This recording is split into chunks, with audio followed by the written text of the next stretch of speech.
Welcome to r/Am I the Butthole, where OP ruins a wedding. Am I the butthole for ruining a wedding? My wife and I own a catering company. Our oldest son is 15 and helps a lot with events. He's autistic, but he's very capable when he's accommodated. We were contracted to cater a rehearsal dinner and a wedding. The rehearsal dinner was obviously much smaller than the wedding. With me, my wife, and our oldest, we could pull the whole thing off without using any employees and save a chunk of change. The wedding planner also hired a bartender to make drinks, as we don't offer that service. Our son was setting up the tables and chairs while my wife and I were unloading the food. The bartender asked my son to help him unload some boxes of wine, and my son said no. The bartender offered to tip him, and my son said that he can't touch alcohol. The bartender told him that he was being difficult, and my son started ignoring him, because that's how he responds to stress. The bartender tried to talk to him, and when my son continued to ignore him, he grabbed my son by the shoulder and shook him. My son ran to me and told me what happened, so I called the police. The bartender started arguing with me. I kept telling him to wait for the police to arrive. My son went to my wife. When the bartender found out that my son was 15, he got nervous and left before the police arrived. After the deputy showed up and while I was talking to him, the wedding planner showed up to ask what was going on. I asked her to wait while I finished talking to the deputy. My wife and son had gone back to setting up after the bartender left. The wedding planner demanded I talk to her and tell her why the police were present. The deputy told her she had to wait. She stood by and listened to our conversation. I told the deputy what happened. He said since he didn't witness anything, he couldn't do anything, but to call him if the bartender returned. When the deputy left, the wedding planner called the bartender to ask him to come back. He said he wouldn't come back because he was worried I'd call the cops again. Ultimately, the rehearsal dinner had great food, but no alcohol. The wedding planner asked us to serve at least the wine and beer the bartender had brought, but we refused because A, we don't offer that service. B, we aren't licensed to do that. And C, that stuff didn't belong to us. After the dinner, the wedding planner went off on us. She said we ruined the event and that we were fired. I clarified with her that she didn't want us to show up to the wedding venue and cater the wedding, which was the next day. She said she didn't, so I said okay, and we left. My son actually filmed our conversation, and I watched it when we got home. And she was very clear. At 4 a.m., the wedding planner called us to talk about the wedding. I reminded her that she fired us. She said that we were already paid, so we had to show up anyway. I said she fired us. She said if we didn't show up, she would sue. I told her to sue. I also told her that I had her on video firing us. We did not cater the wedding. I heard from the DJ that they ended up ordering pizza. The bride apparently screamed at the wedding planner for half an hour about it. I actually feel a little bad because the bride didn't do anything. Maybe I was being petty and should have showed up anyways. We didn't return any money, as per our contract, and we ate or donated the food that had already been prepared. I know legally I did nothing wrong, but I feel like a bit of a dick. Okay, so down in the comments, most people are saying OP is not the butthole, and actually the bartender and the wedding planner are buttholes, and I definitely agree that those two are problematic. The bartender shouldn't have put his hands on a 15-year-old, or anyone for that matter, and the wedding planner shouldn't have fired OP. But bailing on the bride and the groom based on something the wedding planner did seems a little morally and legally iffy to me. Especially if it was the bride and groom who signed the contract and not the wedding planner. Because in that case, the wedding planner has zero authority to fire anyone. But for OP to not even check with the bride and the groom who paid the bill and bought all the food, and I don't know, it just feels kind of scummy to me. It's like you're punishing them for something that the wedding planner did wrong. And yeah, they did hire the wedding planner, but it just kind of feels like you're punishing the wrong person. And I think you could be sued by the bride and the groom if they were the ones who signed the contract. Oh, actually, down in the comments, there's a post from a lawyer who says exactly what I said. If the wedding planner hired you, then you're in the clear. If the bride and groom signed, you're in a world of legal hurt. You needed to be terminated by them, not the planner. By not showing, you breached the contract. If the bride and groom signed the contract, not only are you legally wrong, but then also you're the butthole. Yeah, I agree. OP, I'm giving you... I think, honestly, I gotta give you 2 out of 5 buttholes. But I'm also giving the wedding planner and the bartender 2 out of 5 buttholes as well. Am I the butthole because my parents are livid that I'm not allowing them to see my daughter after they spanked her? I live abroad, and this is only the second time my family has met my daughter. My wife and I, we're both 28, flew down for the holidays as well as an extended vacation, so my 3-year-old daughter could see my home country, Brazil, and have a fun, different experience. We spent New Year's at my parents' with my extended family. Everything seemed to be going well, until on the 3rd, my wife and I left the house to run some errands, and left my daughter alone with my parents. My daughter is a very smart girl. She loves talking, she's sweet, but opinionated, and we like to encourage that. We want her to know that her voice and thoughts matter, and we're there to listen.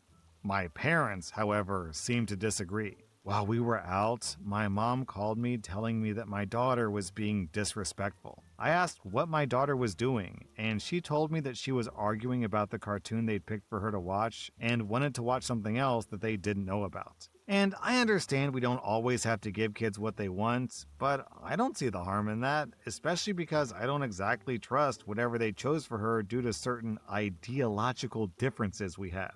So I sent her a link to a YouTube series she likes to watch and asked her to put that on instead and tell her that Dad and Mom would be back soon to talk to her. Next, my mom told me that she had already taken care of it. I was confused as to what that meant, and she followed to say that she had spanked her to teach her not to argue. Needless to say, I was furious. I hung up, told my wife, and we immediately dropped everything and drove back. We do not do spanking. We never have and never will. As someone who was spanked a lot for the most unnecessary and stupid reasons, I understand it doesn't work and it only harms the child. And yes, I did mention it to my parents. We had a pretty ugly argument when we arrived, but I kept my position clear. They did not have the right to do that, and I wouldn't be taking it lightly. My parents are very strict in their ways, and they refuse to apologize or even acknowledge that what they did was wrong. If not for the spanking, then for doing it without my permission.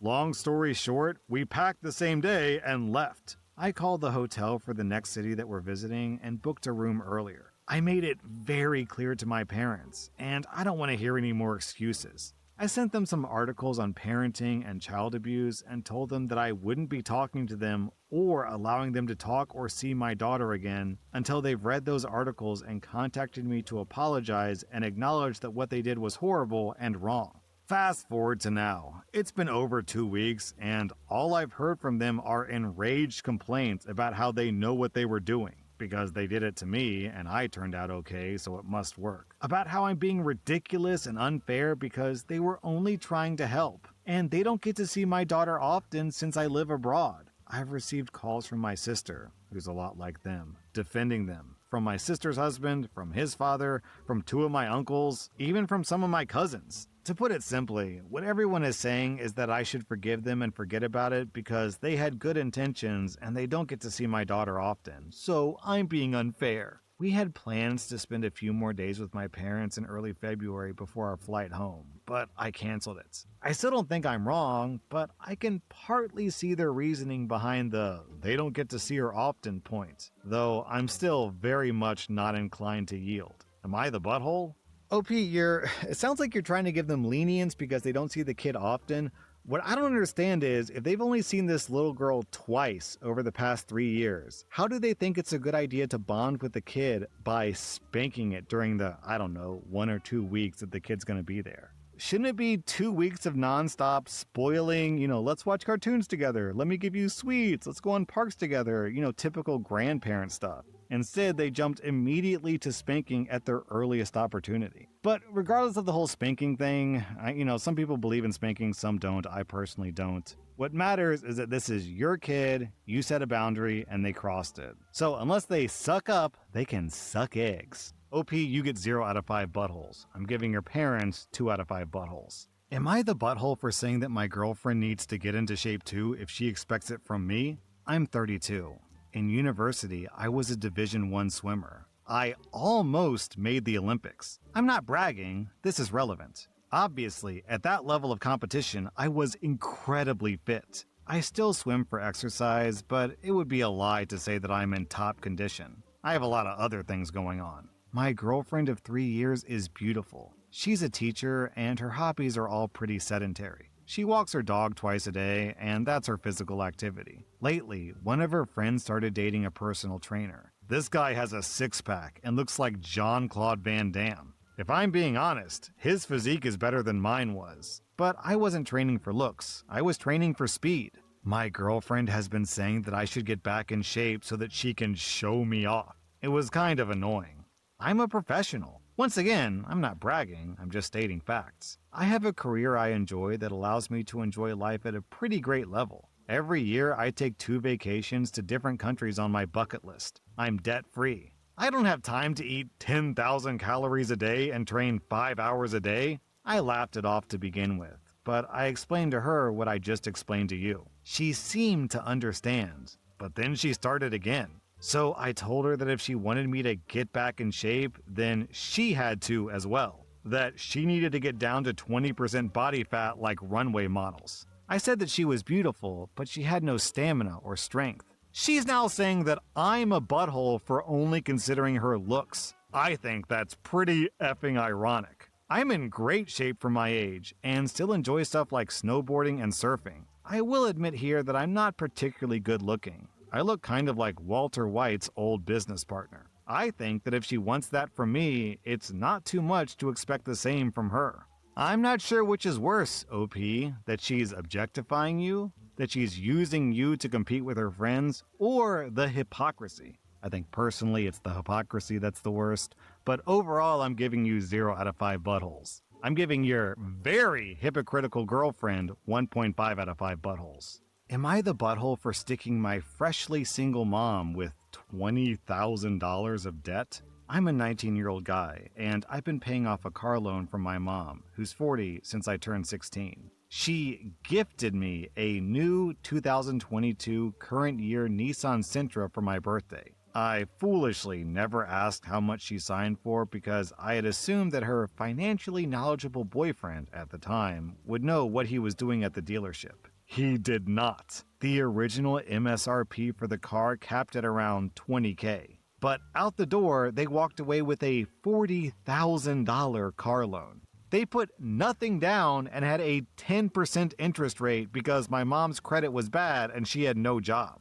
But even accounting that, the math never made sense to me. The payments every month were $510. I didn't care because the original deal was that me and my mom's boyfriend would split the monthly note. That lasted for all of 3 months until I was stuck paying the entire thing and have been since that day. About a year ago, I went to the bank with my mom to try to transfer the loan from her name to mine, but since the interest would be recalculated and would add about $10,000 to the loan, we both agreed to not do it. I moved out at 18 and live with a roommate, but bills have been tighter. My girlfriend's mom suggested that I look for a new car that's more in my budget and found a used 2025 Corolla with 10,000 miles for $18,000. It's a better car for cheaper than what I'd be paying off my current car. I told my mom that I was planning to get a new car, and if she wanted to sell my current car, it would be her decision, and she lost her mind, saying how it's my responsibility and that it was a gift for me and how she saved me $10K by not transferring the loan. The biggest elephant in the room is that she's freshly divorced and is looking for a job to support her 2 younger girls. I told her she can sell the car for about $14 to $15K, but she refuses and is demanding that I drain my savings to pay for a car that I never agreed to pay for and ultimately was their terrible financial decision.